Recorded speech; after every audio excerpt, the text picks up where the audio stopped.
Filippo Alfocurrenti qui ad Aragona per presentare un progetto sull'albergo diffuso. Tra l'altro ecco, lei è anche sindaco di Gallodoro, quindi avete già fatto un progetto del genere e quindi si potrebbe anche fare una cosa del genere qui nella nostra città? Sì, io intanto ringrazio il vostro candidato sindaco che mi ha invitato nel vostro splendido paese. Io oggi ho portato la testimonianza del mio comune, Gallodoro, provincia di Messina, vicino Taormina, dove il 17 luglio 2016 abbiamo aperto l'albergo diffuso Borgo Gallodoro. È una struttura mista pubblico-privata dove in 6 mesi abbiamo incrementato le presenze turistiche nel nostro splendido paese di Gallodoro. Ecco, come pensa che effettivamente si possa realizzare? Ecco, cosa ci vuole per fare un albergo diffuso?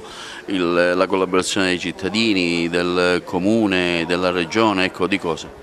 Allora, per fare un albergo diffuso ci vuole innanzitutto la voglia, l'idea vincente di un'amministrazione che sposi questo indirizzo politico e poi mettere a disposizione un immobile comunale attraverso un bando, però la gestione deve essere garantita da imprenditori locali che mettano in rete più attività commerciali fornendo un servizio unico da offrire verso i turisti che verranno sicuramente dall'Europa e dal mondo. Un'interessante iniziativa quella che si è svolta oggi con il sindaco di Gallodoro, che tra l'altro ha presentato questo progetto diffuso, idea realizzabile anche su Aragona.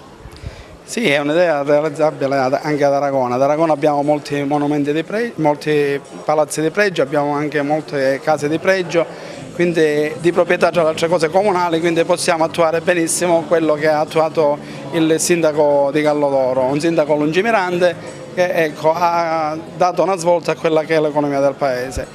Io voglio cambiare quello che è il nostro primato. Aragona è il primato dell'emigrazione, il paese che ha più emigrati in Italia.